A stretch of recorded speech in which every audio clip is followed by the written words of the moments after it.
आज मैं आपको एक नई कहानी सुनाऊंगी जो कि कहानी है एक दासी की शिव भक्ति की, जिस कहानी का नाम है अमर भक्ति की अमित छाया।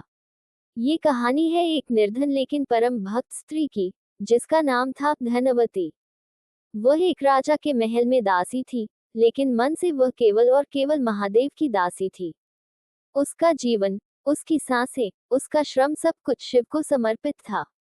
बहुत समय पहले की बात है। मालवा प्रदेश के एक समृद्ध राज्य में राजा वीरसेन का शासन था। राज्य खुशहाल था, लेकिन राजा की आत्मा में शांति नहीं थी। वहीं एक और उसी राज्य में एक गरीब स्त्री थी, धनवती। धनवती दिन रात महल में काम करती थी। बाकी दासियां गहनों और सुंदर वस्त्रों में लिपटी रहती, लेकिन धनवती की आंखों में केवल शिव का ध्यान होता। वह हर रोज महल के पीछे वाले शिव मंदिर में जाकर बेलपत्र चढ़ाती और कहती, हे भोलेनाथ, मैं गरीब हूँ लेकिन मेरी भक्ति अमीर है, मुझे अपने चरणों में स्थान देना। धीरे धीरे उसकी भक्ति पूरे महल में चर्चा का विषय बनने लगी। लोग मजाक उड़ाते, कहते क्यों शिव को याद करती है, तेरे जैसे को क्या भगवान मिलेंगे। लेकिन धनवती शांत रही और भगवान का ध्यान करती रही।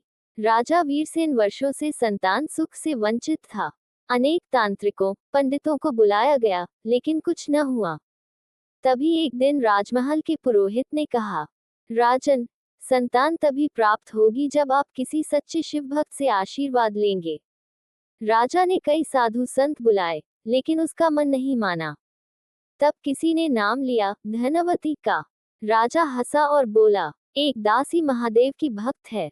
लेकिन संतान पाने की इच्छा में वह मंदिर पहुंचा, जहां धनवती रोज पूजा करती थी। धनवती उस दिन भी बेलपत्र चढ़ा रही थी। राजा ने देखा उसकी आंखों से आंसू बह रहे थे, लेकिन चेहरा शांत था। राजा ने पूछा धनवती से, क्या तुम सच में शिव की भक्त हो? धनवती बोली, राजन, मैं केवल शिव की दासी हूँ, मेरा सब कुछ उन्हीं का है। राजा ने कहा, यदि तुम्हारी भक्ति सच्ची है तो मुझे संतान सुख मिले। धनवती मुस्कुराए और बोली, राजन, अगर शिव इच्छा करेंगे तो आप सौभाग्यशाली पिता बनेंगे।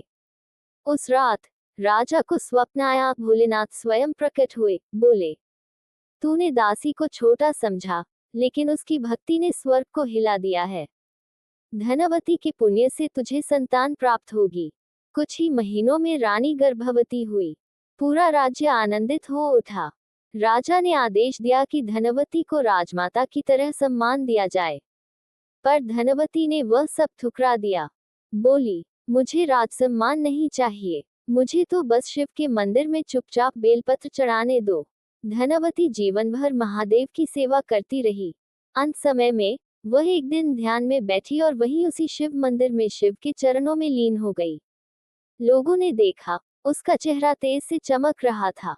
राजा ने उसके नाम पर मंदिर बनवाया, धनवती शिवधाम, जहां आज भी लोग मनोकामना लेकर जाते हैं।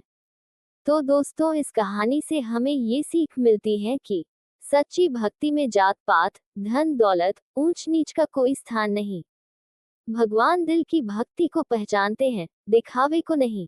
किसी को छोटा न समझो, क्योंकि भगवान खुद सबसे छोटे में छिपे होते हैं। अगर ये कहानी आपको पसंद आई है तो लाइक, शेयर और अगर हमारे चैनल पर नए हैं तो सब्सक्राइब जरूर करें। धन्यवाद। हर हर महादेव। Folded hands.